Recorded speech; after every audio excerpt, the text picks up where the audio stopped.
అబద్ధాలు ఆడుతూ లేనిపోని అబద్ధాలు సృష్టిస్తూ అబద్ధాలు ప్రచారం చేయడంలో ఆస్కార్ కంటే పెద్ద అవార్డు ఉంటే ఇవ్వాల్సింది కాంగ్రెస్ పార్టీకి. అలా భారతీయ జనతా పార్టీ కార్యకర్తలకే కాకుండా ఈ దేశ ప్రజలకు ఒక స్ఫూర్తి ప్రదాత అటల్ బిహారీ వాజ్పేయి గారు. అందుకే అటల్ బిహారీ వాజ్పేయి గారి జయంతి సందర్భంగా రాజకీయాలకు అతీతంగా అన్ని పార్టీల నాయకులు వారిని స్మరించుకోవడం, వాళ్ళని తలుచుకోవడం, వారిని స్ఫూర్తిగా తీసుకొని ముందుకు సాగడం, అటువంటి ఒక గొప్ప మహనీయుడు అటల్ బిహారీ వాజ్పేయి గారు. కాబట్టి దేశం యొక్క శక్తిని, సామర్థ్యాలను ప్లస్ అభివృద్ధి విషయంలో కూడా ఒక స్ఫూర్తిదాయకమైన పాత్ర పోషించి రాబోయే తరాలను కూడా ఆలోచించే విధంగా చేసినటువంటి ఒక గొప్ప వ్యక్తి అటల్ బిహారీ వాజ్పేయి గారు. కాబట్టి పోఖ్రాన్ అణుపరీక్ష విషయంలో కానీ, అభివృద్ధి విషయంలో, చతుర్భుజి హైవేస్ విషయంలో, అన్ని విషయంలో కానీ, గ్రామీణ సడక్ యోజన ఈరోజు గ్రామాలకు రోడ్ల సౌకర్యం కల్పించిందంటే అటల్ బిహారీ వాజ్పేయి గారు చూడండి. కాబట్టి పదవులకు ఆశపడకుండా ఇవాళ ఆ పరిస్థితుల్లో ఏఐడిఎంకే జయలలిత గారు మద్దతు ఉపసంహరించుకున్నప్పుడు కూడా ఇతర పార్టీల నాయకులు భారతీయ జనతా పార్టీకి వచ్చి మద్దతు తెలిపే ప్రయత్నం చేస్తున్నప్పుడు కూడా దాన్ని కాదని వాళ్ళ ప్రజల వద్దకే వెళ్తా అని చెప్పి తిరిగి ప్రజా తీర్పు కోరి అధికారంలోకి వచ్చినటువంటి గొప్ప మహనీయుడు అటల్ బిహారీ వాజ్పేయి గారు. కాబట్టి అప్పటి నుంచి ఇప్పటివరకు కూడా వారిని స్ఫూర్తిగా తీసుకొని మనం ముందు పోతున్నాం. డాక్టర్ శ్యామా ప్రసాద్ ముఖర్జీ, పండిత్ దీన్ దయాళ్ ఉపాధ్యాయ లాంటి ఆ మహనీయుల యొక్క ఆలోచనకు అనుగుణంగా ప్రజాస్వామ్య ఫలాలు అట్టడుగు ప్రజలకు అందాలని చెప్పి ఒక లక్ష్యంతో వారైతే పిలుపునిచ్చారో దాన్ని తూచా తప్పకుండా అమలు చేసినటువంటి ఒక గొప్ప వ్యక్తి అటల్ బిహారీ వాజ్పేయి గారు. కాబట్టి ఆ మహనీయుని యొక్క జయంతి వేడుకలను జరుపుకోవడం చాలా సంతోషం. దాంతోపాటు బాబాసాహెబ్ అంబేద్కర్ గారిని స్ఫూర్తిగా తీసుకొని వారి యొక్క ఆలోచనకు అనుగుణంగా కూడా ఈరోజు మనం ముందు పోయే ప్రయత్నం చేస్తున్నాం.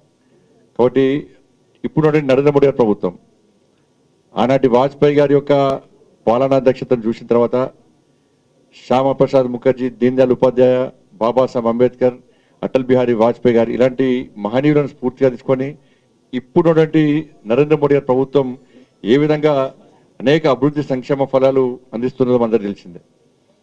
ఇవాళ రోడ్ల విషయంలో ప్రతి సంక్షేమ పథకం పేదల యొక్క ఆలోచనను అర్థం చేసుకొని ఎన్నికల్లో ఏ హామీ ఇవ్వనప్పుడు కూడా ప్రజల ఆలోచనలు, ప్రజల కష్టాలను, బాధలు తెలుసుకొని ఏ విధంగా అభివృద్ధిని మనం ముందు తీసుకుపోతున్నామో ఇలా దేశ ప్రజలు ఆలోచిస్తూ ఉన్నారు.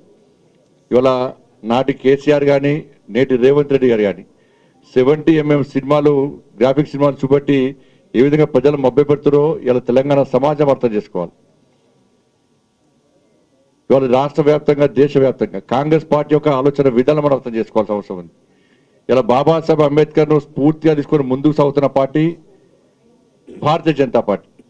కానీ దానికి భిన్నంగా ఈ రోజు అబద్ధాలు ఆడుతూ లేనిపోని అబద్ధాలు సృష్టిస్తూ అబద్ధాలు ప్రచారం చేయడంలో ఆస్కార్ కంటే పెద్ద అవార్డు ఉంటే ఇవ్వాల్సింది కాంగ్రెస్ పార్టీకి. అడుగడుగునా బాబాసాహెబ్ అంబేద్కర్ను అవమానించింది కాంగ్రెస్ పార్టీ. బాబాసాహెబ్ అంబేద్కర్ స్ఫూర్తిగా తీసుకొని ముందుకు సాగేది నరేంద్ర మోడీ గారి ప్రభుత్వం. ఇలా అంబేద్కర్ను 2 సార్లు ఎన్నికలు ఓడగొట్టింది కాంగ్రెస్ పార్టీ. 21 మందికి భారతరత్న ఇచ్చారు, నెహ్రూకి ఇచ్చుకున్నారు, ఇందిరాగాంధీకి ఇచ్చుకున్నారు తప్ప ఏ రోజు బాబాసాహెబ్ అంబేద్కర్కు భారతరత్న ఇవ్వాలని చెప్పి ఏ నోని కూడా ఆలోచించని పార్టీ కాంగ్రెస్ పార్టీ. ఇలా కనీసము సెంట్రల్ హాల్లో అంబేద్కర్ గారి చిత్రపటం పెట్టకుండా అవమానించింది కాంగ్రెస్ పార్టీ. కాంగ్రెస్ పార్టీ ఈరోజు అంబేద్కర్ గారిని అవమానించింది కాబట్టి 2014లో కాంగ్రెస్ పార్టీ కేవలం 44 సీట్లకు మాత్రమే పరిమితమైంది. దళిత జాతి, ఎస్సీ, ఎస్టీ, బీసీ వర్గాలు ఇవి కూడా కాంగ్రెస్ పార్టీకి మద్దతు తెలకపోవడం వల్లనే 2014లో కాంగ్రెస్ పార్టీ 44 సీట్లకు పరిమితమైంది. 2019లో కాంగ్రెస్ పార్టీ 52 సీట్లకు పరిమితమైంది. ఇవాళ మొన్న 99 సీట్లకు మాత్రమే పరిమితమైంది. ఇలా కాంగ్రెస్ పార్టీ దాని గురించి గుణపాఠం నేర్చుకోకుండా తిరిగి భారతీయ జనతా పార్టీని దళితులకు వ్యతిరేకమైన ముద్ర వేయడానికి ప్రయత్నం చేయడం చాలా సిగ్గు చేయడం వల్ల వాళ్ళ భారతీయ జనతా పార్టీ నరేంద్ర మోడీ గారి ప్రభుత్వం కానీ, గతంలో అటల్ బిహారీ వాజ్పేయి గారి ప్రభుత్వం కానీ ఇలా అంబేద్కర్ గారిని స్ఫూర్తిగా తీసుకొని ముందుకు వెళ్తున్న పార్టీ భారతీయ జనతా పార్టీ. ఇలా పంచతీర్థాల పేరుతోని వాళ్ళ అంబేద్కర్ యొక్క పంచతీర్థాల పేరుతోని రాష్ట్రవేత్తలకు స్ఫూర్తిగా ఏ విధంగా మనం గుర్తుంచుకునే విధంగా చేస్తున్నామో ఆలోచించాల్సిన అవసరం ఉంది. బాబాసాహెబ్ అంబేద్కర్ భారతరత్న ఇచ్చింది భారతీయ జనతా పార్టీ అప్పుడు ప్రభుత్వం, ఎన్డీఏ ప్రభుత్వం. దాంతోపాటు అంబేద్కర్ గారి చిత్రపటాన్ని సెంట్రల్లో పెట్టినటువంటి విషయాన్ని కూడా ఇలా దళిత సమాజం గుర్తుంచుకోవాల్సిన అవసరం ఉంది. దేశంలో 27 మంది ఎంపీలను బీసీ ఎంపీలను మంత్రులు చేస్తాం. ఇలా 12 మంది ఎస్సీ ఎంపీలను మంత్రులు చేస్తాం. 8 మంది ఎస్టీ ఎంపీలను మంత్రులు చేస్తాం. ఇవన్నీ చేసిన తర్వాత కూడా ఇలా కాంగ్రెస్ పార్టీ చెప్పే విషయాలను దళిత సమాజం కానీ ఎస్సీ ఎస్టీ బడుగు బలైన వర్గాలు ఎవరు గుర్తిస్తలేరన్న విషయాన్ని కాంగ్రెస్ పార్టీ గుర్తించుకోవాల్సిన అవసరం ఉంది.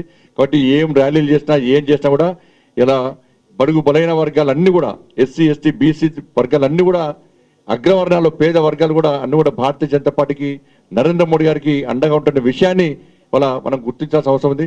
కాబట్టి అటల్ బిహారీ వాజ్పేయి గారి యొక్క ఈ 100వ జయంతి ఉత్సవాల సందర్భంగా ఈ సంవత్సర కాలం పాటు నిర్వహించినటువంటి విషయంలో కార్యకర్తలు అందరూ కూడా కలిసి ఒక మంచి ఆలోచనతో ముందుకు తీసుకోవాల్సిన అవసరం ఉంది. వాళ్ళ ఆశయాలను సాధించే దిశగా అందరం కార్యోన్ముఖం చేయాల్సిన అవసరం ఉందని చెప్పి మనస్ఫూర్తిగా అందరికీ విజ్ఞప్తి చేస్తూ మరొకసారి అందరికీ శుభాకాంక్షలు తెలియజేస్తూ ముగిస్తున్నాను. భారత్ మాతాకి జై.